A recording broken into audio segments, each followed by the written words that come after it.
like you can build fiber at anywhere. And if like you have 10 milliseconds on your latency, that's great for training. For inference, that's when you're going to start needing a little faster bandwidth. That's actually a real request for people looking for AI data centers is the distance from a professional stadium. Why is that a real request? Like that, I'm not joking, like that is 100%, they've literally asked for that. Why? Yes. I never asked him why. I thought they just like people going to football games. Well, you have a lot of the fiber that comes in the U.S. That's in Ashburn, Virginia, so that's on the East Coast. So that's why you see like the data center row in that area. There's a ton of data centers there. But outside of those, main, epicenters of fiber, most large cities have big IXPs, so internet exchanges. So that's kind of like your hub and spoke model. So anywhere you have a big city, usually an NFL football team, you have a center location for fiber networks. That's interesting because that's something like on the Bitcoin side, like generally, like we're transmitting a very small amount of data. But what we've seen as we scale up, if you have a small site, it's fine to do that over little tiny connections, right? So you're using wireless connections or Starlink or DSL or something like that. But once you start to scale up a Bitcoin mining farm and you're getting 3,000 plus machines on a single site, it no longer works. You have to have a fiber connection. But the connection's a bit different. Like you have to have multiple redundant ties directly to like a large backbone to run a real data center. Whereas a Bitcoin mining farm, like a single fiber connection is going to kind of get it going there. As a company that is in the Bitcoin mining space, obviously very heavily in the energy space, and you guys transition into the AI space, do you think that there was tons of gigawatts of interconnection requests for data centers, and a lot of them kind of disappeared when I don't remember what that DeepSeek or whatever came out briefly, using a lot less energy. Do you think the demand is real, or do you think it's a bit overblown and a bit hyped right now? I think the demand's real. You can just see it in the market right now. But again, like a Bitcoin site is not an AI site. Like you need two in for an AI site. So that's why our sites are very, very well positioned, because a lot of them are at old power plants. So like Lake Mariner has 2 in power redundancy going into it. We have some other sites in the private portfolio that have 4 transmission lines going into it. So there's a huge demand for the sites. And when you look at the sites that are available today, I don't know if all those sites are either Bitcoin or AI sites. So when you really dig into them, I think the demand is very, very real. And I think the demand is still going to drive a huge, huge need for both Bitcoin and AI sites for the very near future. You could also see like Microsoft, like they just, for... That was rude. For 3 Mile Island. You're restarting large nuke plants. And that's the writing on the wall. And if you just look at the $1 per megawatt, $1 per acre for powered land, it's still at a huge premium. And that is just proof that, this is where it's going. I'll try to hop in. Remember, we started a little early. We want to give Sean a chance to get out to his next appointment. I really love the way that we were just able to hop right in. I think it's a personality flaw of mine. I want people to like me. It's just crushing me. You're one of my industry heroes, and to find out you think I'm rude. I've heard from this audience before that they actually appreciate the way that I'm able to hold the panel on task. So I'm going to keep fighting. I'm going to keep fighting through it. Sean, I put up a slide there. Maybe you probably won't read the whole thing. You could have seen it. You tilt back and look at it. I referenced the online audience, and I wanted to shout out that TeraWolf does the most amazing job of communicating. And I learned something from you personally, is that Chloe on your team, who leads that, she attends your guys' operational meetings internally and really has such a command of TeraWolf's operations that she's able to communicate that so effectively. So I do want to give you a question. It's from my own perspective, and then I'll let you and Shannon continue the conversation. As a public-facing company, could you give me personally, or this audience, or Shannon, well, how does that constrain you in the way that you're able to talk? And then could you also maybe touch on your amazing team? Like Nazar has been like a personal inspiration to me. You guys have this amazing team. You're amazing at communicating. You've got operational expertise dialed down. Could you talk about a little bit about your team, and what are the challenges of how you have to communicate as a public-facing company? Thank you. Yeah, so we first transitioned to AI HPC, we were going to do GPU as a service. And we're all power guys. Like, we can build infrastructure, we can give you fiber, water, and power. And that's kind of what we focused on. And Nazar, I mean, he's been in the space for 2 decades. He's one of the smartest guys I've ever worked with, and he's like more of the visionary of the company. He's like always looking where the company's going next. So kind of having his mindset and his vision for TeraWolf has been incredible. Paul's been in the power space for 2 decades as well, and just all the power plants that he's been involved with. And knowing how to build that infrastructure has really parlayed in how you connect to the grid, how you have those conversations with the ISO, how you can fast track some of these queues, what you have to do, what studies you need to do, what capacity you actually go in the queue before you actually go in the formal queue. So connecting to the grid, I'd say, is the biggest bottleneck in this whole entire industry right now. And that's kind of what our expertise is.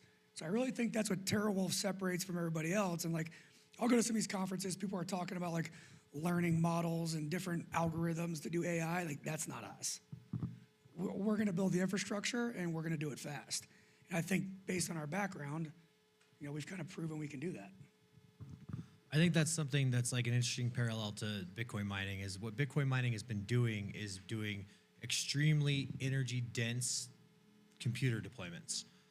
Even at this point in time, I think like Bitcoin miners are still more energy dense per unit than any like an H100. I don't know about H200s or where they're getting to, but even looking at like flow rates on hydro units, like a Bitcoin What's Miner hydro unit has an exponentially higher flow rate than like an H100 just because there's more heat generation. So it's cool to see that parallel and you guys actually doing that, taking that skill set of extremely dense power consumption and then just moving it into an industry that's been using power for a long time, but never done it in the density that they're about to do it in. Yeah, that's another, like, I've been to a bunch, I'm not gonna say the names, but I've been to a bunch of the data centers out in San Jose. And a lot of these data centers were designed to power like 10 and 12 kW racks. I don't know if you guys just heard, but at the NVIDIA GTC conference 3 weeks ago in San Jose, Jensen announced they're gonna have a 600 kW rack on H2 of 2027. I mean, it threw ripples through the whole entire industry. But as we're building these co-location centers and like kind of infrastructures are focused, going from like a thick 6,000-pound concrete floor to a 10,000-pound, it's a rounding error in the grand scheme of things. The reason why we're not doing cable whips going to all the racks and we're doing busway, because you can swap out the boxes and put different feeds on to feed different racks. There's just so many ways that we're future-proofing our infrastructure that there's so many spaces out there that have not done.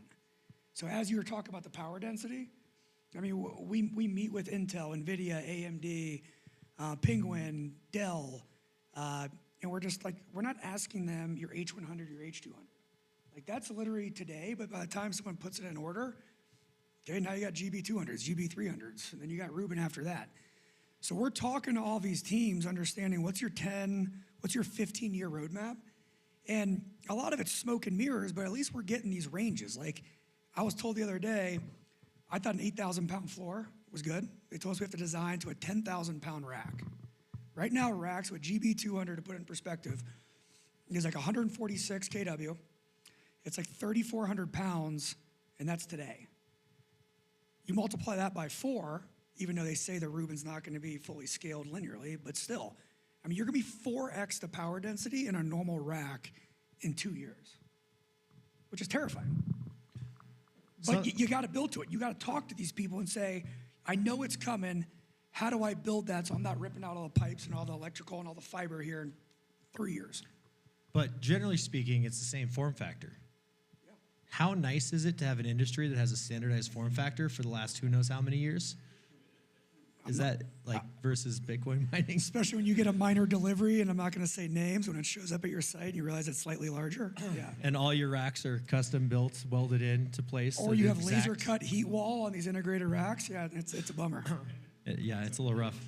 Yeah, you end up buying a lot of little like wire clippers. Just 10 snips all over the place. Yeah, 15,000 of them. Laser cutters on site aren't that expensive, it turns out. No, that's one thing that's like another big contrast to the Bitcoin mining space. Like the Bitcoin mining space is still so early in the data center realm, right? And like there's a handful of manufacturers of Bitcoin miners, and none of them have the exact same form factor. Whether there's there's double stack, there's single stack, they're longer, they're shorter, and then within the individual manufacturers, even in the same generation of miner, you could have 3/4 of an inch or 2 millimeters or a difference in size, which changes how your racking's built, since we're still building it to these toaster oven Bitcoin miners. Do you think the future of that design is probably going to go towards that like 2U hydro design? So What's Miner's got 2U hydro design. I believe Canaan has a 2U hydro design.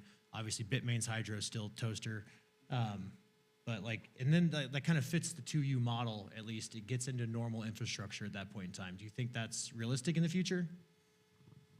I'd say yes and no. I mean, I still think going immersion or going hydro mining is going to be location specific.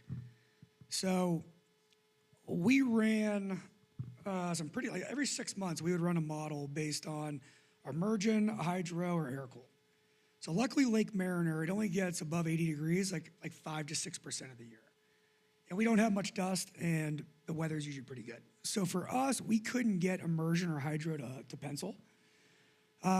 Is there an opportunity where you can start putting Bitcoin, ASIC blades in a server rack and start utilizing underutilized power when you're running AI? I think that is going to happen. Like you're going to start seeing these crazy AI loads, especially on inference, when someone's pinging that model and they have a certain region that's really active during the day, but it's not active at night, so the power demand goes down.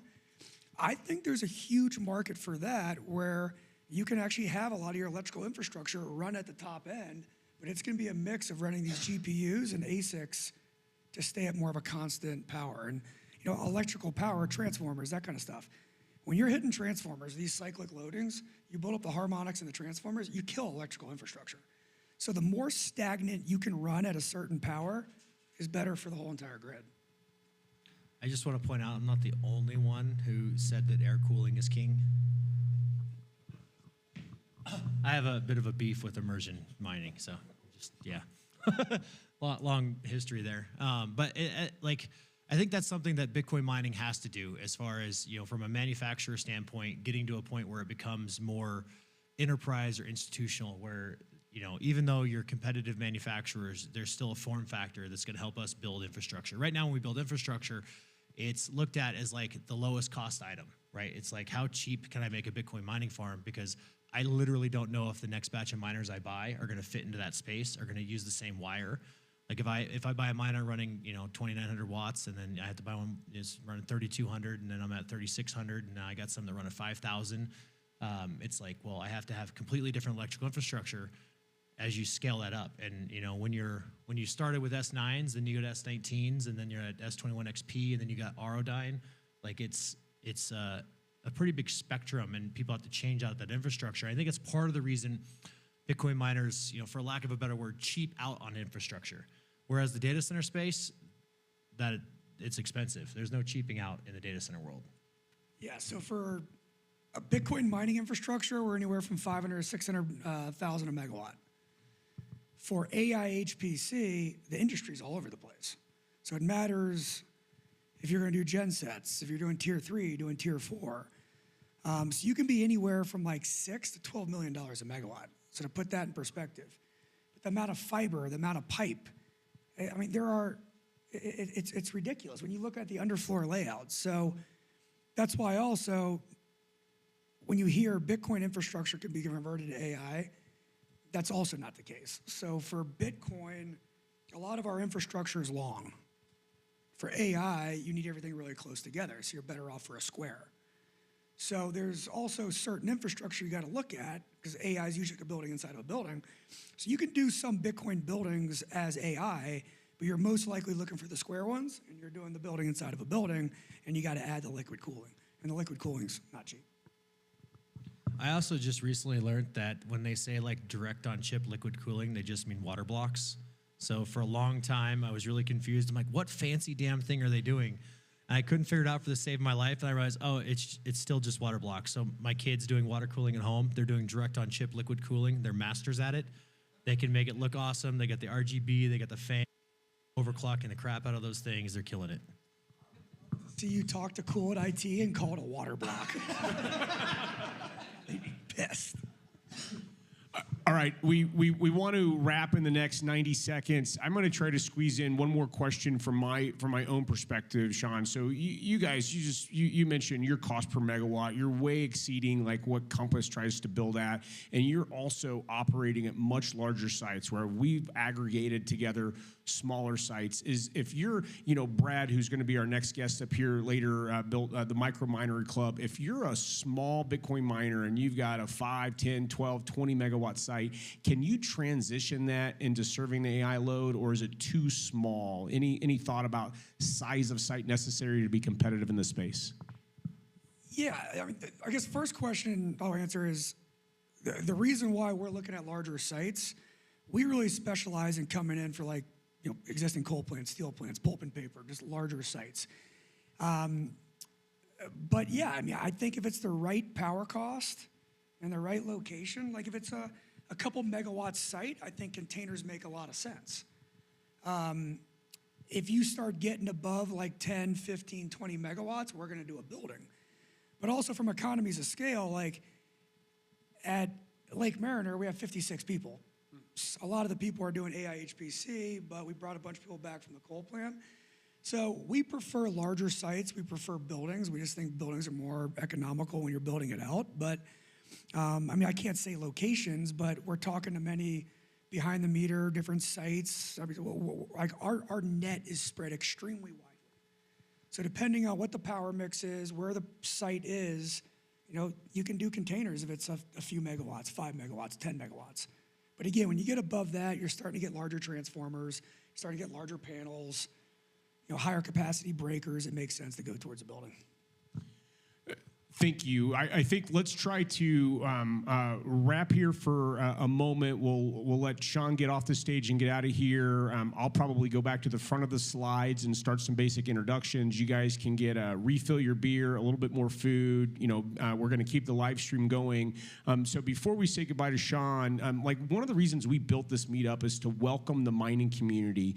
The space has built the place to host it, and the opportunity to bring the mining community into here and to get to see this real community of Bitcoiners. One of the first things Sean said is like, hey, I'll come back next month. So Sean, it has really been a pleasure that you made the time to come down here. I'm extremely thankful. Could you guys help me overcome my rudeness by showing him a little bit of love? Thank you.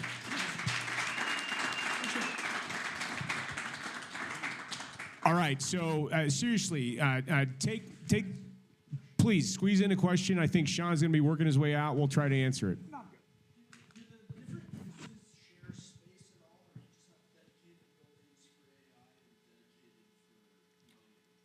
It is separate buildings. So we just finished a miner building 5. It's 54 megawatts. We energized half of it, and then the other half this month. So all the buildings, and we do segregate the site because we do a full CFD analysis where all the air is flowing at the site. You look at predominant wind directions. So it's different buildings, and you puzzle piece the buildings together based on that CFD analysis you do for the site.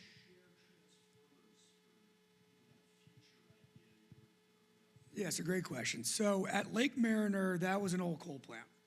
So what we did, there was 2 feeds that came in, and in that substation, there's 2 feeds that come to that substation. So we leveraged the existing infrastructure to power up Bitcoin mining. That went from miner building 1 through miner building 4. When we had miner building 5, it was actually really cool. We took the old generator breaker from the power plant, and we cut it off from where the steam turbine was. We refurbished the old generator breaker. It's a 100,000 KA, 130 KA breaker, so it's a massive air blast breaker. And we rerouted that breaker after we cut it off from the steam turbine generator and routed it outside and put the isophase bus completely outside of the building. And then we ran 5 taps off that bus, and that's powering both AI and Bitcoin mining. So that's a 24 kV. Everything 24 kV and below would be segregated either Bitcoin mining or AI. But the 24 kV is common. Above that, it's 345 kV interconnect. The secondary feed is also tied into 345, and it steps down to 69 kV, and that's shared as well. So to answer your question, once it goes from medium voltage to low voltage, that's where the dividing line is. Hey, we need to do a better job of seeking questions from the audience. That was great. Sean, we'll let you get out of here. Thank you so much for being here. Okay. Hey, we're gonna keep it going. So the Mining Mafia is a 7,000 member strong Twitter group. They've got a good Denver audience, and they are crashing our party tonight. I wish a few more people were in here to see this one. We want to talk briefly about a fallen colleague. Nemo was on our team and died tragically, of course, in a car accident. His mom was in the car. I think she's still in the hospital. He was a valued employee of our team. I'm lucky at Compass. I get to know the majority of our team. I've been able to travel and meet a lot of our team. I did not know Nemo, but what I did see after his death is the massive impact he left on the people that he did know. Like, for example, Tatum's in the audience. Like, Tatum really shared with me what a big impact Nemo had on our team. When you're a small company, we're at like 140 employees and we're pretty dispersed, to know that one of our, warehouse, guys in Denver left a pretty big hole. It's just really touching. So if we can, just for a minute, think of Nemo and the value that he brought to the Compass team. So if his family, I think we quickly exceeded this this GoFundMe. If you've got a heart to give, I do think they're in a position where anything helps. Okay. So we did have Sean Farrell was just on, Brad James. So we're going to welcome Brad. Before he gets to have his mic turned on, we're going to go through some hot mining jobs. It's a passion of mine. Brad and Shannon have actually had a long friendship. They've worked together quite a bit. Shannon introduced me to Brad. Brad's become a personal friend of mine as well. He is extremely knowledgeable in Bitcoin mining, which is one of the reasons that we're here. He's also an exceptional communicator. So to have those two skills, really good at Bitcoin mining and then also really good at talking about it. So in a moment, we'll give him a chance to introduce himself and I hope tell about all of his ventures, which, he does do a lot of exciting things. He's got some cool things coming through the pipe as well. The reason I cover hot mining jobs, and we're going to be done with me talking in maybe 3 more slides. We'll give the mic to these guys. The reason I cover hot mining jobs is that working in Bitcoin mining is like really important to me. The opportunity to help people find a job. I know I'm going to continue to call him out anytime he's in the audience, but Neil Galloway back there, who is now head of operations for Block Matrix, Neil engaged with me on Twitter before I knew how passionate I was about Bitcoin, and about Bitcoin mining. He opened the door for me at Compass, and pay it forward. Like, definitely helping people get jobs is important to me. Compass, we've got a good opportunity in Texas. It's Fort Stockton, Texas. This is our Texas 6 facility. It's a data center technician. It's one of our roles where you could get started in Bitcoin mining immediately. We're also hiring in Denver as well.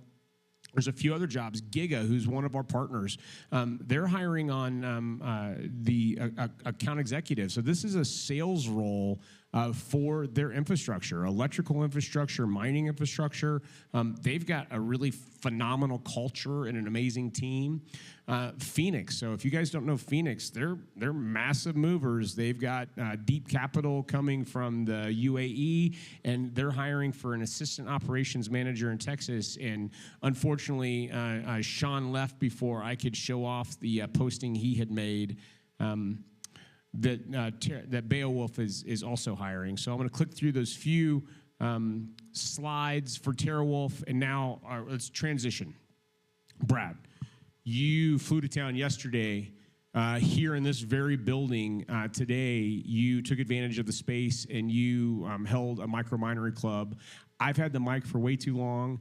Would you please take several minutes and let this audience know who you are, the types of things, the projects that you work on, what you're currently building? There's no shortage of time. Give this audience a great introduction of yourself, would you please? Sure. Well, first of all, thanks for having me, Curtis. So I've been in mining since 2016. I actually had a mentor, and actually who was my manufacturer for our beekeeping business, supply company that we used to run. And we built our first mine in a closet in the back of a wood shop, that, small wood shop that's cranking out 7 figures worth of product. And he's like, this is something new. He actually did it for different reasons other than just getting into it.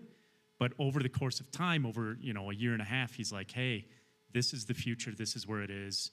It was crypto. It was Bitcoin. We were doing GPUs. We had PCs up there, ASICs back then, in a wood shop. And I was like, hey, this is pretty cool. And then in 2017, 2018, I was actually asked, hey, Brad, you've been learning this stuff. Can you build an at-scale facility? Back then, I don't know if any of you were mining back then, but everything was written in Chinese. Right? If you could find it. If you could find it.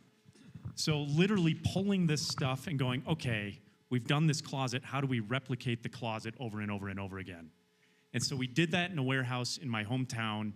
It was a 1.5 megawatt site. We doubled it with another building, leveraging existing infrastructure in buildings that were, the first building was built in 1910, and the next building was built in 1950, I think. The first one obviously did a whole bunch of manufacturing through all the wars and everything else, and eventually it was the can lights. They did the shell casings, and the other one started as an Eagle grocery store, right? So that was my initial experience. And then as time went on and running that basically on my own for a number of years, we got to a point where 2020, 2021 came around, we filled it. And all of a sudden, the trick is, well, we still have inbound leads. What do we do? Knew I didn't have capital, wasn't really out there networking. I was just doing the operations tech stuff, right? Running the site that my job didn't include anything else. And then we started a program called the Virtual Build-A-Mine Bootcamp, where we helped to teach.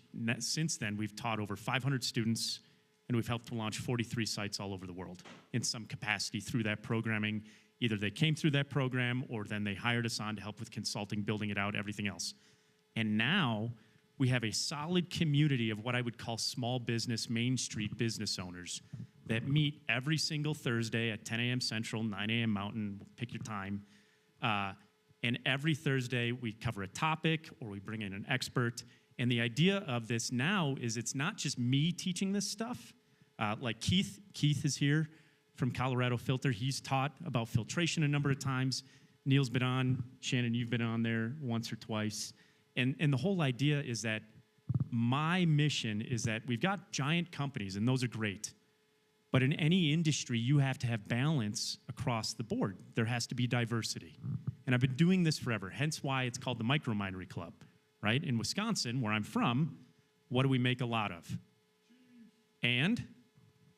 Beer. Thank you. Okay?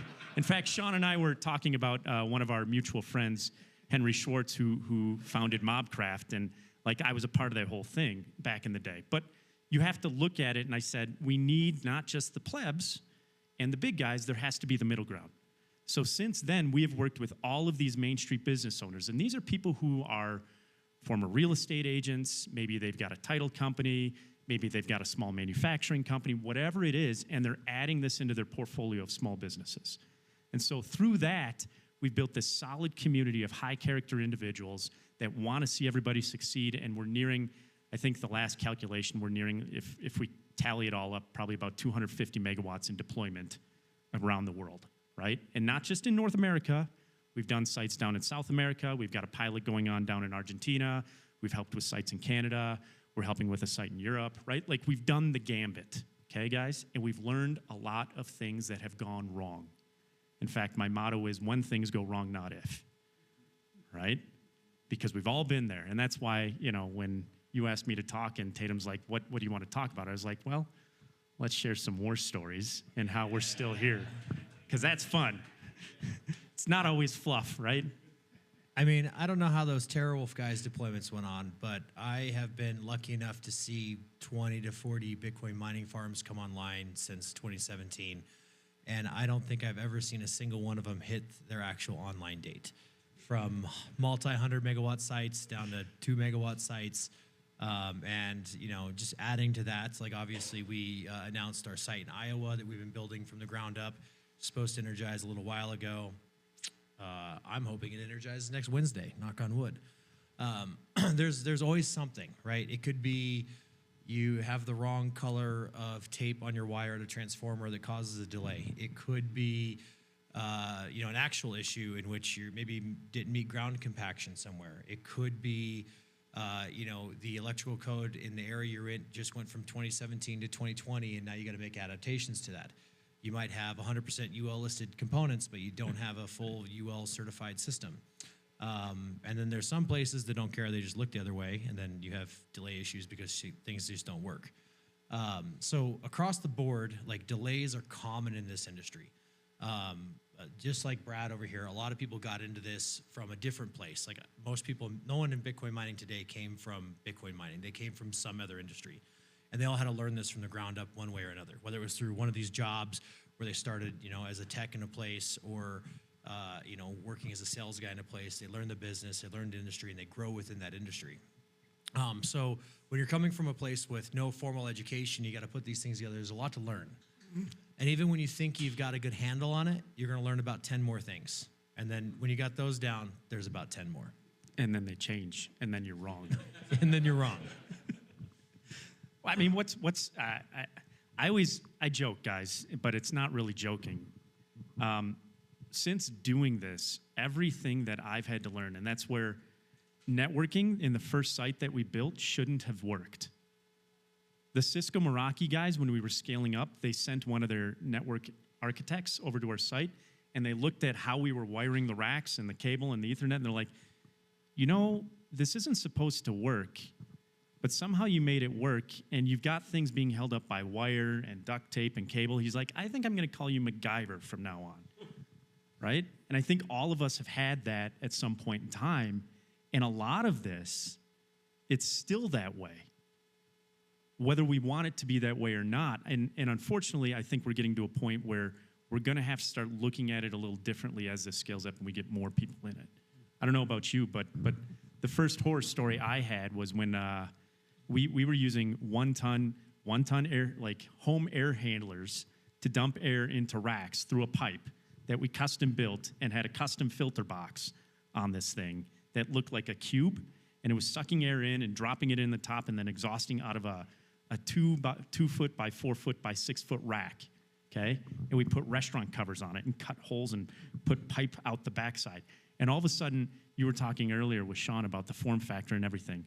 All of a sudden, we went from the S9 form factor and started getting S17s, and I was like, crap. Because now we're changing all the racks, we're cutting more holes, we're having to replace stuff over and over again. And at least the nice thing is, and the reason I think this is important, is that the team that we were working with and the people we were working with chose resilience over complaining. And that's where I think often when we're talking about this, we talk a lot about the tech and not enough about the people. And so when I see these jobs that Curtis is posting, I go, hey, you want to get a good job that's future-proofed, pick up a job called, you know, pick up the phone, call, put in your application, go try it. Because I guarantee you that 5-10 years from now, if you're not working there, but you've got that experience on your resume, people are going to be going, I want that person. Not necessarily because of the technical, but because of the problem solving that you're having to deploy, I was going to say daily, but hourly. Right? What do you think? I mean, the people thing is hugely important, right? So when you run into a delay or you run into an issue, it doesn't matter if it's deploying a site or troubleshooting miners or in a repair shop or logistics or whatever it is, something's going to happen. And there's you know, a few types of people. You have the type of person who just figures it out. Say, here's my issue. I got to accomplish this. They go from, you know, A to W and they figure out how to get it there and get it done and they make it happen. And then you have the other type of person who goes, okay, something changed, this is different, I'll wait. And the Bitcoin mining space doesn't work like that. We run at 1,000,000 miles an hour. Like I've compared to Bitcoin mining or just Bitcoin in general. It's like a month in Bitcoin is like a year in the normal world. And you kind of see that as like we just talked about the AI data center space and traditional power versus Bitcoin mining. Like we see sites get built in like 90 days that consume tens of megawatts, which is just crazy. If you talk to a utility and say, I'm going to deploy 10 megawatt data center in 90 days, they just laugh at you. And I'm like, oh yeah, 30 days of that's just getting permitting done. But Bitcoin miners do this, and then sometimes they fail and it takes 120 or 200 or whatever. Whereas a traditional like data center or traditional power builder, they look at a timeline of deploying, a large load like that in like 12, 24, 36 months. Yep. And so maybe Bitcoin miners would have less struggle deploying and getting things and hitting their timelines if they took a 36 months approach. But the reality is between now and 36 months, like Bitcoin could have hit a new all-time high, it could have dropped 80%, and it could be back up to its next all-time high. Like it's too much time variable within there. We could be on 2 new generations of ASICs by that standpoint. Like there's just too much that happens in too short a period of time. And so you have to have people that are resilient and enjoy that or embrace it, right? So something happens, I have to pivot, I have to change. I may have to learn a completely new skill. Like when I got into this, I did not know I was going to be sitting for hours at a time redlining agreements with lawyers. So I have to learn an entire new language. Lawyers do not speak English, they speak lawyer, and it is different. And so that's like another thing is like all of a sudden you have to learn a new skill set. You have to learn it extremely fast. Bitcoin happens to attract eccentric people who enjoy the hell out of that though.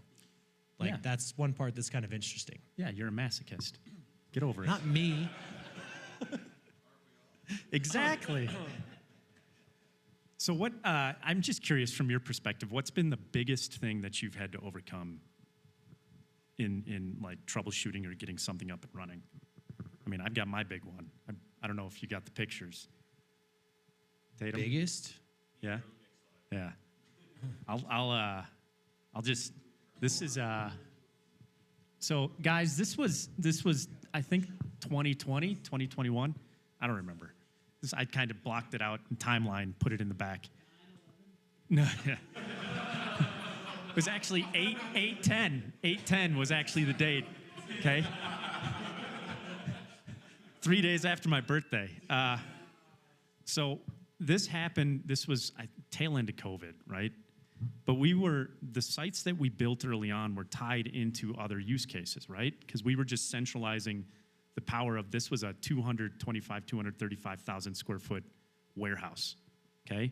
And notice you have multiple buildings, right? So ours was where the sawtooth was. See the sawtooth windows in the second picture?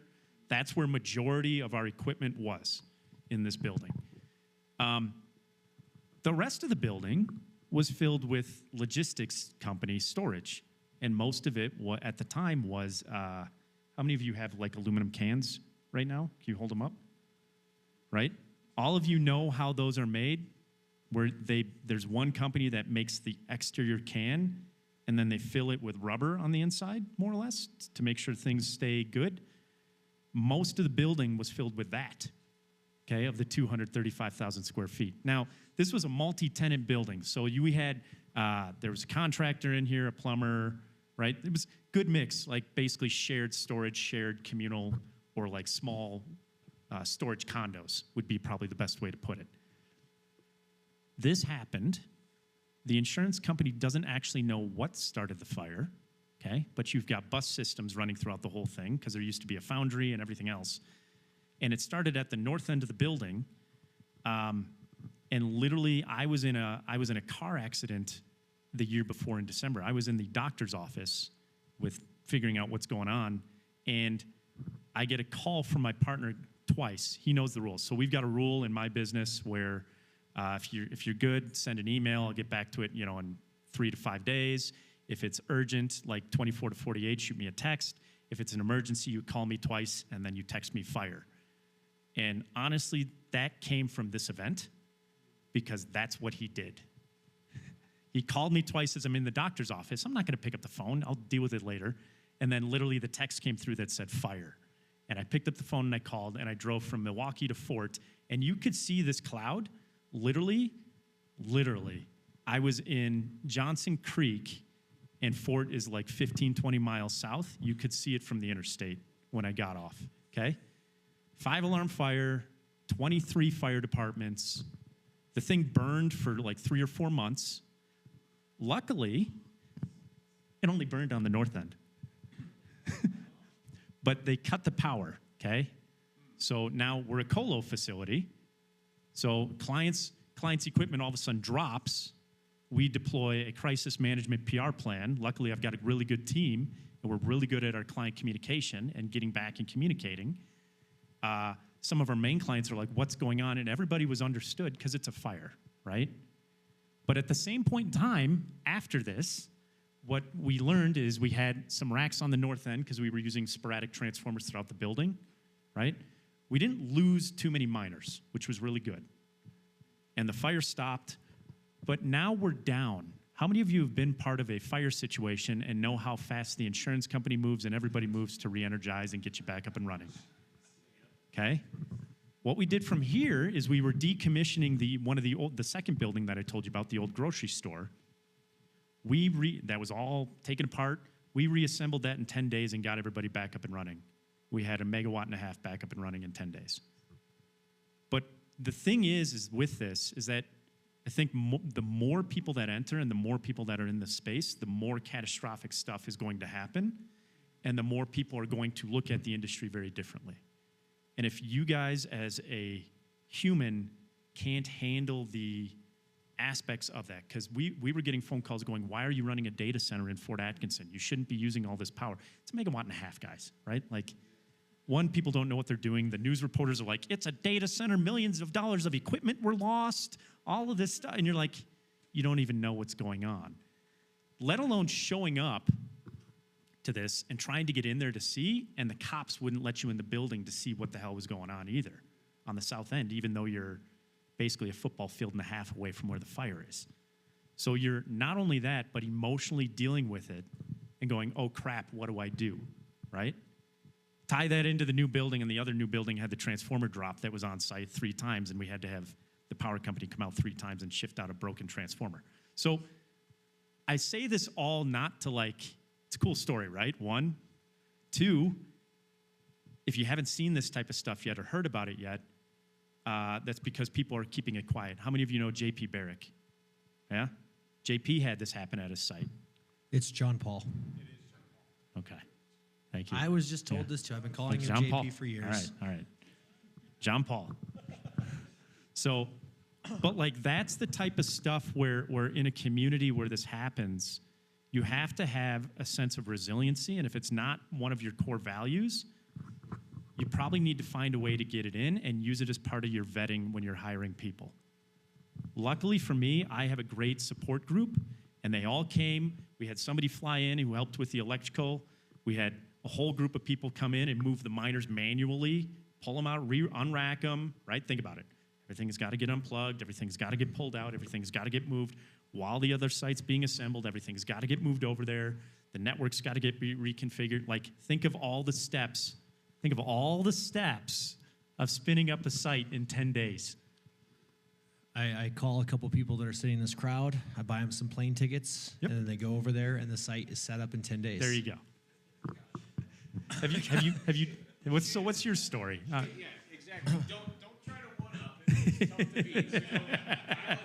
So, dial it down. What's the story? I mean, how many? We've relocated, I don't know, probably 100 megawatts of miners in the last 2 years, right? So, Yeah, exactly. The question is which story, not, which, and it's there's the longer you've been in this industry, the stories get less bad. Yeah. That's good, right? And so it's becoming more professional in the space. There's less stories about, miners being stolen out of mining farms. There's less stories about, really janky stuff happening. Infrastructure's improving. People are following laws and rules, and so it makes it better.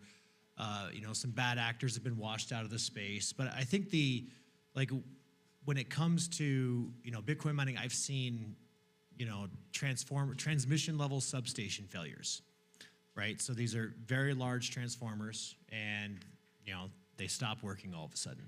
And some of those aren't just feeding a Bitcoin mining farm; they're feeding an entire town. And so when that happens, like, the Bitcoin miner is the least important person. And I've seen this same thing with like smaller transformer failures. I've seen small transformers overheat, explode, and blow metal, 40 feet across the yard, and you're just happy that no one was out there when that happened. And that happens, like, unless you're in an industry that deals with a lot of power, you don't know how often that stuff happens. Like, if you talk to a lineman at a utility, it happens a lot. Like, that's why they keep so many spares. And so there's things like that are just like, there's catastrophic failures that happen all the time. And until you're dealing with an industry, and then you have to experience it, and then if you tie it into dealing with a retail client, like, we host minimum order quantity 1 miner. That is 100% for them. And so if it goes offline, just like you said, that's a big deal. And so how do we get that spun back up as quickly as possible? How many contingency plans do you have? And then who are the people who can just come up with a solution without having to have 10 contingency plans? Passing the mic to me. Well, so let me take this in my own direction. For one, if you noticed, I didn't do any interrupting this time because, heaven forbid, We took his mic from him. Yeah, well, that's true. That's true. That's true. Also, what I learned is everybody else has been on the Microminery Club except for me. So, maybe find a way. I'm also, so Shannon, I'm going to give this mic back to you for you guys to continue to engage in the conversation. But I'm gonna segue with a couple nice things. I just really want to compliment this audience. There are some real giants who have showed up here. I mentioned Neil earlier. Ian's in the second row. Ian is an infrastructure construction master. He understands how to build Bitcoin mining infrastructure as good as most people do. I see both Keith and Johnny. Johnny just came in. Johnny, you missed Sean from TerraWolf. He had to make it to another appointment. Apparently, we call it the Avs around here, but he had a special date. But Keith and Johnny were our first guests 6 months ago. We're now 6 months strong in this meetup. Tom from Canaan's here. Trey from Heat Bank, right? Do I have your Thermal Bank? The Bitcoin mining industry is showing up in this room, and I think we're really building something special. So thank you again to the space who is launching this. The idea of learning from mistakes, and we were talking about timeline delays. Brad, I want to give you a question that's like relevant. We could talk about transformers and substations failing. What is your advice when you run into something with the local regulatory approval process? That was my background: construction, civil engineering, zoning, land use. When you run into something that it's a local regulatory thing, what is some of your best practices for dealing with those? First things first, we make really good friends with the lady at the desk at the permitting office. It's number one, okay? Got their birthday, know their kids' stuff, whatever it is. They're my best friend for a while, right? I may have or may not have just sponsored all of the youth sports teams in a small town in Iowa, at least all their baseball teams. That's one way to do it. So that's my first thing, is make friends and make real relationships, right? I think there's a difference between a transactional relationship and a real relationship, because once you get through that person helps to pick the right inspectors to also make your life a little easier as well. So that's my number one rule. Secondly, if you run into hiccups, most of these inspectors or permitting people, they have no clue what it is that you're doing, right? Zero clue. When we go talk to financial people, we don't talk about mining, we don't talk about data centers, we don't talk about any of that. We talk about the business model, period, right? And relate it to something that they're used to. It's the same thing when dealing with the permitting people. Figure out something, and you get this through the relationships, right? And understanding what they've inspected, and you look at the previous jobs that they've passed, and you go, hey, it's just like this previous thing. The only difference is instead of a 2.5 megawatt factory that you're doing, we're going to multiply that by 10. Right? And they laugh and they chuckle and they go, that's not real. And you go, well, you just wait. But honestly, as we're doing that and then diving into, like, we work with a lot of power co-ops on grid. And for them, we lay it out in terms of the benefits and what they're struggling with, right? So, like, for example, in one of our sites, we know that when we began this project in that area, they were not only able to retain the 1.5 linemen that they were going to have to cut, but they added 3 more in a low-income area of the state. And think about the impact that that makes in a small entity, in a small organization. So honestly, the best advice that I would say is we don't talk about mining, right? Like those of you who watch Enchanted or whatever in Disney, we don't talk about Bruno. We don't talk about mining, okay? We talk about what is important to the stakeholders that are going to help us get the thing off the ground, period. And then when they start asking the technical questions, they're already at a point where they know we care, and so they care as well. Does that answer your question? Hey, Shannon, you can keep the mic. You can take the next round, but let's talk about this. How we mentioned that we wish we did a better. It's for the recording. We wish we did a better job of questions. I think what would be helpful is that if you do want to engage in the question, just get my attention with your hand or their attention, and we won't necessarily pause right here for questions, but we would actually enjoy taking questions from the audience. So, Shannon, I'm gonna pass it back to you. We got one more slide. I think we got about 20 minutes left on the live stream. We're gonna run from 6:30 to 8. There's still some food left. There's some cocktails. Plenty of time for more networking. We'll move to the last slide there. Knowing when to pivot. So you're investing a lot of money. You've got a plan. You think you know what you're going to do. You're going to start to hit hiccups, right? Sometimes you just have to press through that hiccup and you're going to overcome it. Other times you have to recognize that this isn't going to work and we're going to have to do something else. I'll let both of you try to continue the conversation from here, knowing when to pivot. This is actually really difficult for me. I was a wrestler. I wrestled from 4 years old through college, and wrestlers have this mentality that we will just keep going until we succeed. And so a pivot may not be pivoting away from the end goal. It's just pivoting in how you're doing it, right? So you may be like, okay, I'm trying to get from point A to point B. I'm trying to get a site energized. I'm trying to get a client's miner back online. I'm trying to import miners from other countries during tariffs that changed on a daily basis or inter-daily basis. And so you're dealing with things all the time, and you're still going to accomplish the goal. And so I never really stop trying to accomplish the goal and go try to accomplish a different goal. It's just, what new path do I need to take, right? You know, I try not to be the insane guy who just hits my head on the wall every single time and never goes through. I try to find the solution. Okay, I'm not succeeding at this. Who can help me succeed at this? What is another idea? Where's a fresh set of eyes? Let's talk about what was successful before, what's not successful now, how are we measuring that, and how are we going to improve it? So I still have that wrestler mentality that I just keep going until I succeed. It has worked for me so far. And so it's more about how you get to the goal, not necessarily changing the goal. That's fair. I mean, we do a lot of goal setting. In fact, we've got a business coach that's part of our community, and he comes in and we do quarterly planning.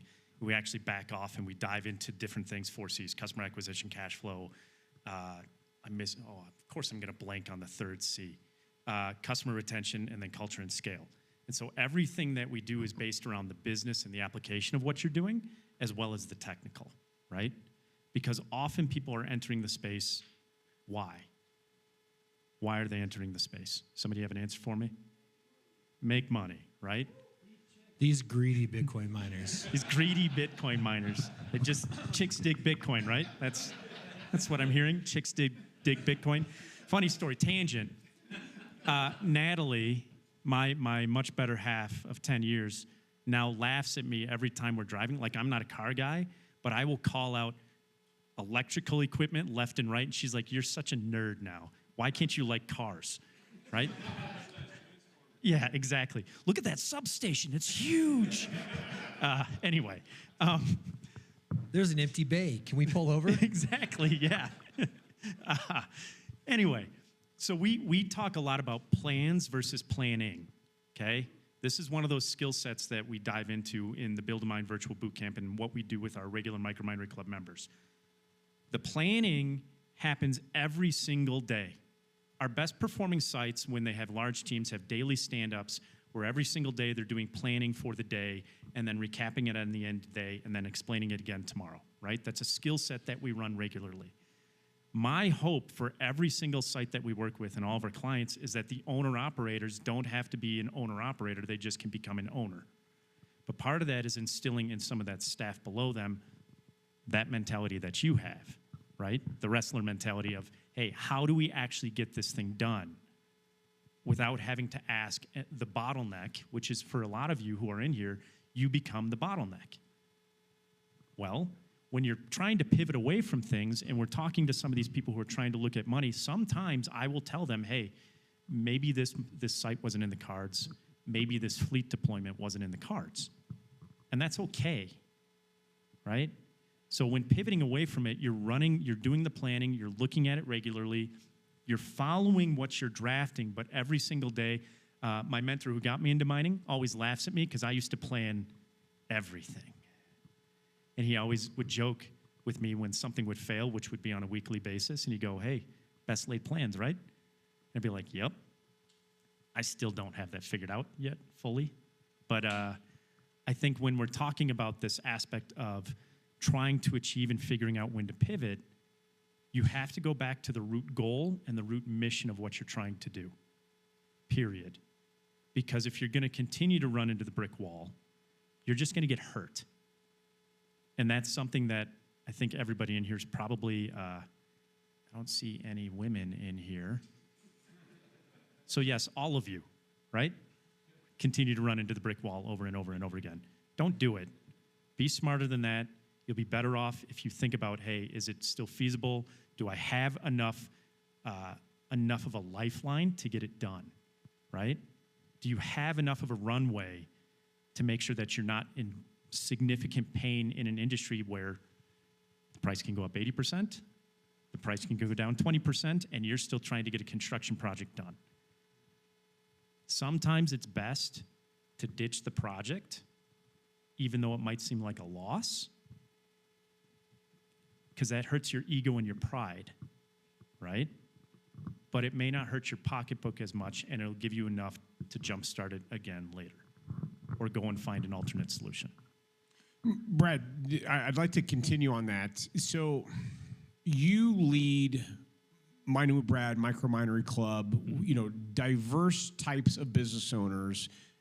In Bitcoin mining, there's often two major categories: is self-mining and hosting. When you think about pivoting, right, if you've got a hosted client who has some expectation versus your own business, you probably have to make different decisions. So, maybe going back to that lessons learned, can you talk a little bit about how a miner who's running hosting versus a self-miner has to, or maybe even share an example where they've had to look at pivoting differently? Sure, yeah. So a lot of our sites, most of them, when we try to coach them, I go, look, if you're going to do self-mining and it's your first farm, be ready to eat all of the costs and the pain. So we actually try to work into their cash flow models some semblance of co-location, because co-location for most of you is based on the unit of energy that you're selling the client, and you're basically running an apartment building, right? So if you're looking at it from that standpoint, this is part of the planning and understanding the goal. Why are you here? Mining. That's not a goal. Why are you here? I want to make money. Okay. What is the money for, right? Diving into that. And I think part of the challenge when you're talking about the colo versus the self-mining is that people are going to just continue to go down the rabbit hole and shift. So one example, I guess I would say, to answer your question, Curtis, is when you have a client who all of a sudden like we run annual reviews with most of our clients. I won't say all because some of them don't want it, but we will do an annual review on anybody who's deploying fleets at our sites that we're working with. And those annual reviews are to review back. And we work with somebody, Nico Smead. I don't know if you know him. He's a brilliant economist in the space. He came through our programming. We leverage his knowledge to say, hey, this is what it's been. Here's probably what it could be in the coming year. Are you good with this? Are we still following the same trajectory, even if the contract is a 3-year contract, right? Because for us, what we're trying to understand is if you as a client get into a pinch, now we're going to be in a pinch. And all of a sudden, 1 month, you're not going to send your payment, and we're going to go, what's going on? And so we try to help all of these people along the way to be preventative and proactive rather than reactive. And so when that happens, they go, well, we've got, like we had somebody having a kid. Oh, was it planned? Nope. Cool. A lot of cost in that. Yep. They got 8 minors with us. No problem. When that happens, Mr. Client, why don't we do this? You're figuring this out. We are going to, in our contract, it states certain things. We're going to flex the contract one way or the other. We're going to take it over because it's still a profitable venture, or we're going to adjust the price, and now you're going to pay the cost. You're going to get a little bit, and we're going to get a little bit more of the spiff on top, right? We get creative in some of these endeavors, and that's hard to do if you don't have great customer communication and transparency. It gets really, really hard where people are just, I bought computers, I shipped them to you, you plugged them in, they mined Bitcoin to my pool, I put it in my wallet, and I'm happy. Well, that's not how it works anymore. You actually have to do some math now. It's not like the days of the S9 where buy computer, plug in, print Bitcoin. So does that answer your question, Curtis? 100%. Okay. Yeah.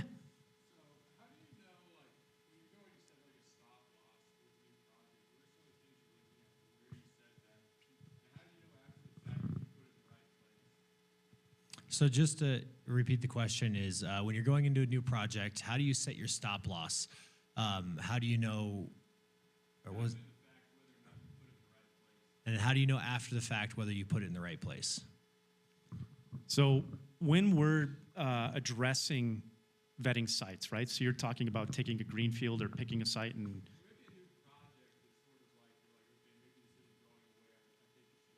mm-hmm.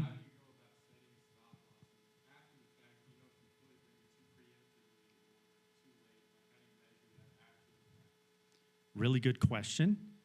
We are in the midst of building out frameworks to have green, yellow, and red, right? Across multiple KPIs. Because when you're running a business, every single one of these sites is different. They all have different KPIs, different money, cash flow issues, different models, et cetera, et cetera, et cetera. So you have to customize it. But we do have a menu of KPIs that we're plugging into this data set that we're following. It's really dependent on the project. Remember, I'm working mostly with small business owners around the country, so it's not all internal finances. A lot of these small business owners have bootstrapped it, got it off the ground, or they have their own network of investors or community to put money into this. We try to track the data to help them understand, and they're balancing their own books and their finances along the way. So what we do is we have the discussion of, like, when it starts to hit yellow, what are we doing to shift the gap? Let's just say your biggest client at your site is all of a sudden not, it's weird, right? We've all had one of those, maybe. Things are getting weird. So your instinct kicks up. One, we do a lot of due diligence and try and dive and have that conversation, that review with the client to understand where things are at. But as we're going through that process, we set parameters as to when we are going to pull the ripcord on it. And when we pull the ripcord, then we're also planning for what the contingencies are. So a lot of these, if it's an up and running site, it's different than if it's in planning and design. It's different than if it's in construction. It's different if it's in launch, right? We've got our whole framework is planning, design, construction, launch, customer acquisition, optimization, and then scale up. So each of those has different. Does that answer your question, Eli? Okay. Yeah, I mean, the biggest thing is, what metric are you trying to achieve in the project, right? Mm-hmm. Is the only goal project completion, and it doesn't matter in timeline? Is it a business, and then you're basically looking at your P&Ls and your, what are the financials of this? What are the financial implications? So how am I measuring this? Or maybe it's a logistics or a warehousing program, and your metric isn't financial, it's about volumes. Right? How much can I process? How much can I, move through this particular facility or from place to place? And so as long as you've defined your metrics on what you're going to track, and you say, okay, if I get to this point, I don't think I'm gonna be able to hit these metrics unless these other things happen, right? So if you're thinking about Bitcoin mining, it's revenue, hash price is kind of low right now, right? So we're going through the same thing, like, hey, what are things I can offer my clients that's gonna keep them from struggling as much during this low hash price? And like if they're running it as a business, then it's okay, I need to make them not lose money on a day-to-day basis. But then you have the other guys that's not their goal. Their goal is to acquire Bitcoin, and for some reason they're still running an M20. And so it's like you got to identify that goal. You got to figure out how you're going to measure it, and then when you decide, okay, here's the point at which I need to pause, and then here's the point when I want to go again, and afterwards you can go back and look at that measurement and see if you're effective or not. I'll use that's a great example. Right now we're having a lot of conversations with clients who have older gear and going, is now the time you want to refresh? Is now the time you want to upgrade? Is now the, right? What are the options based on because if you're deploying a fleet, that's a business, right? So we're trying to teach our clients that you're running a business. You're not just buying a computer that's printing Bitcoin too. So helping them and educating those clients to think that way as well makes them much easier, and they actually grow faster too, is what we found. Gentlemen, I do think that the space look that we wanted to live stream for about an hour and a half. We've got the building. We can near towards wrapping up. I don't think we have to close right on the bottom or top of the hour. I do have a couple other slides I want to share at the end. We have one of the premier manufacturers of Bitcoin mining machines in the room. Canaan is here. They actually invented the modern day ASIC. When you think about, from both your perspective, when you think about manufacturers, how they iterate on machines, what that does to us. We talked about form factor, maybe something's 2 millimeters larger than expected, and how that fits. The manufacturers are constantly trying to drive efficiency improvements, and they're making changes. How does that impact us down the line as miners in the field? I mean, the Bitcoin mining is unique because we're always short difficulty, right? So as we're trying to plug in hardware and be competitive within the Bitcoin mining space, and more miners come online, there's only a couple ways to become competitive. One is to have the lowest operational expenses, whether that power, labor, and everything that goes in there. Another way is to have the most efficient hardware, and that's what those manufacturers are shooting for. Is how do we get the best watts per terahash, and how do we get the most power density?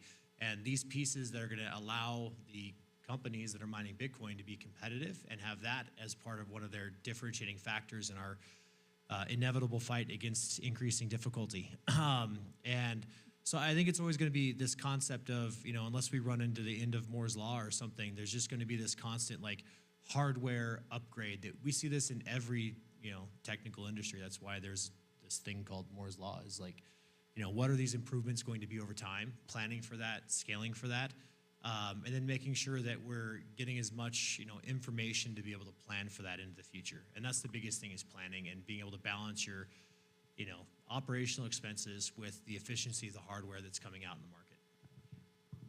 market. Good stuff. And I think it was interesting when Sean was up here. If you're building sites now, you almost have to future-proof it. I mean, that was the nice thing about the site that you saw, was we had flexibility to adjust everything, right? Because we were using a warehouse with bus systems and everything else. And so we could actually, all the racks, guys, were on pallets. So we could pick things up and move them, right? We did it in a way because I was like, I know this is going to change, and I'm trying to build a business for 10 years from now, not 3 years or 2 years, right? Part of the challenge you have to think about with this is in your planning and budgeting of a deployment, just like Sean was stating, is what does it look like 2-3 years from now, not next year or right now? And often the systems that are available, when we go and vet systems or the canned systems, whatever the modular systems that are out there, those are questions we ask, okay? Because all of the clients in the Microminer Club and everybody else, they all have slightly different business models. And so we're trying to help them understand, based on where your business is going to be in 3 to 5 years, does this infrastructure that we're deploying work? Or is that not the primary objective right now? Is it cost of deployment, right? And you do the balancing game. Right now, there's a huge demand for a subset of a container that most of you have probably played with, and there's a shortage of the used containers of that nature in the States at the moment. Why? I don't know yet. I think there's people trying to retrofit them with the new PDUs and everything else for three-phase and do some other work with them, but there's a whole business model in retrofitting existing infrastructure cheaply. You just have to determine, are you going to pay the cost every time that happens, or are you going to plan for it at the front end and do your best to accommodate what the trajectory is saying, right? Especially on the power density side and the climate control side. Because those two things, the power density seems easier to me now. It's the climate control that kills most of this stuff. And as much as I know you hate immersion and hydro. Just immersion. I'm coming around on hydro.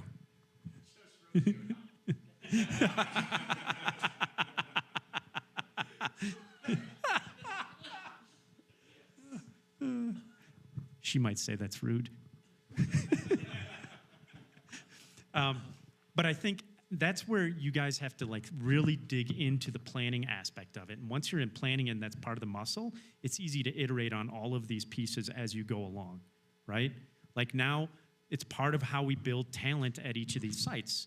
The best talent that we found from somebody not coming in from inside the industry for, say, like an assistant operator role, who's like the number 2 or your number 3, we're looking for GMs of like Goodyear tire change and oil repair shops, right? Or somebody who runs a really well-refined restaurant, high-end restaurant that's focused on customer service. Or things of that, like those are the people we're going after to try and recruit to pull into these positions. Why? Because some of the skill set is already built in. Think about how many problems happen at a high-end restaurant every single night and how the customers get angry. So if you've got a large deployment at a colo facility that you know you're going to have issues with because you have aging equipment, that's the person we're going to pull in because 1, they know how to communicate to the client. 2, they know how to communicate to the staff to figure out what's wrong and build out a plan to get it done. And 3, they're going to deal with supply shortages in terms of other things in the back end because the kitchen gets mad because it gets stacked, right? And so they're going to go, hey, if you want to be at the front of the line with our techs, send them a case of beer, right? Like stuff like that works in We're this looking industry. for Gordon Ramsay. No.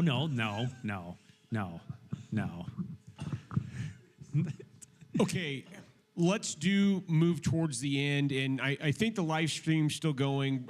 Brad, you've got a good audience here, but you actually help Compass Mining and Jarrett Carpenter on our team. You come beside us every week on Tuesday. We have Talk Mining Tuesdays on Twitter.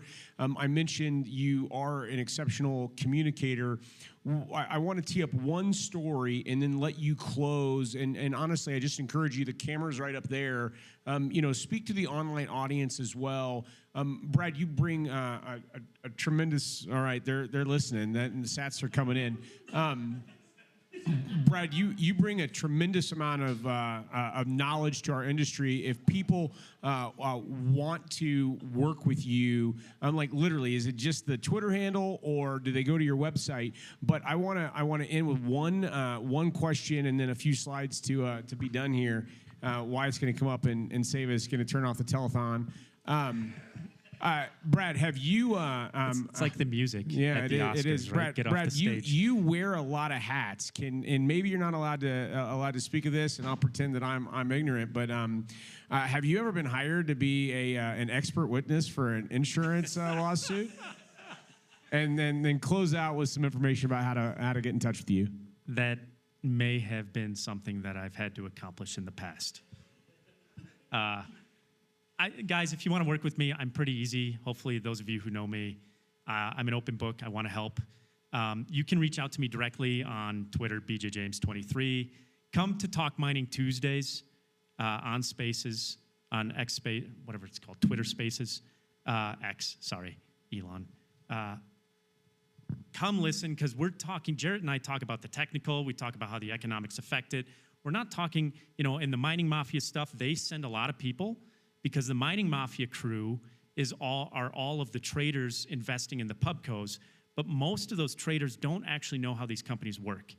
And there are not a lot of technical spaces on Twitter, and that's what we're trying to accomplish every Tuesday night, 7 p.m. Central, 6 p.m. Mountain. But message me if you want help. We do a lot of work with people. We help you go from 0 to up and running. We deploy fleets.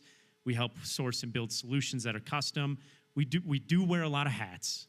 And it's probably because even though the nice part is now with a lot of the hats, I get to play point guard because we've built great relationships with other small businesses in this industry, okay? Keith, for example. Keith has been very supportive of a lot of our sites where he's helping figure out what type of filtration they need, and then he's supporting them right away. And it's literally me setting up a meeting and going, hey, Keith, this is where they're at. This is what I know they're looking for. We have a 15-minute conversation. He goes, yep, I think I know what you need. And we work to build out all of these small supporting industries and businesses. I mean, that's a big part. That's how Nico Smead got to be where he's at. He wanted to build a site at first. Now he's a big economist, and he's on Bitcoin conferences stage regularly, right? Because he figured out, maybe I don't want the headache to do that. But that came through having coaching sessions, having the community that we've built online, doing those things regularly. So if you're just trying to figure it out, if you're trying to find a good supportive community, I want everybody to win, and I want you all to be very, very happy because I know why most of you are here, even though we say money and Bitcoin. There's probably a reason behind it that's more important than number go up or how much hash rate is online, right? You're all doing it for something probably bigger than that. So I always like to remind people, why are you doing it? And always go back to that before you move forward if you're ever questioning it. Powerful. You are a great communicator. We'll end with applause when we're done here. I want to say some nice words to Shannon before we part. So we're close to the end. I have with me tonight 5 copies of Shamory. They're yours to take home. I've also got a couple pieces of Compass literature. I don't think it's a secret. It's not a trade secret. Compass is nearing a rebrand where we're going to have a slightly different logo. So like the little bit of literature that I brought with me tonight, it'll have a new logo in probably 90 days. So go ahead and collect that classic. But we'll send it to the museum. The Shamory game. I know we've got a code here. If you purchase a miner from us, we'll ship one to your house. Just use code Shamory. Our founder Paul Gosker is passionate about education, and this is a Bitcoin mining game. So if you don't already have a copy, take one home. It's easy to open. I want to thank our caterers. So Silver Spoons by Easy Entrees, they're a Denver-based company that not only caters events like ours, they also have a meal delivery, a meal preparation service, which is amazing. They're a local company, and I hope that you'll pay thanks to our caterers. I got some a little bit of a fun message here. I see some guys in the back room laughing. So last month, I tried to hand the baton to Tatum. You guys know I travel into Kansas. I help get this meetup off the ground. It's been incredibly passionate to me. But a few weeks ago, we found out that Tatum was going to have to be in Iowa. Tatum actually does amazing and real work for us. If you guys don't already follow him on Twitter, you should.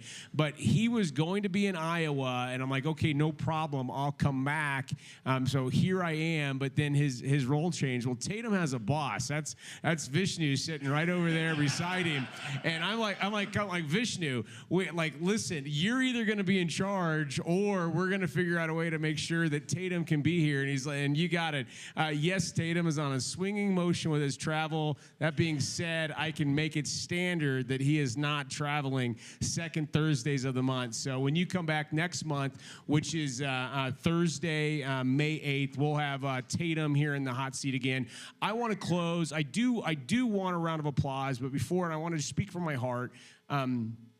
Shannon is a giant in our industry, and it's a privilege that he's built the friendships and relationships and the mining operations inside of Compass Mining that we're able to sit here. So just as a friend, I want to thank you for your mentorship and leadership. Guys, can you please give our guests a round of applause? We are done. Please enjoy a little bit of food if there's any left, as well as cocktails. We generally try to leave here by 9, so you're welcome to stick around and do some networking, ask your questions. Thank you for being here. Thank you, guys.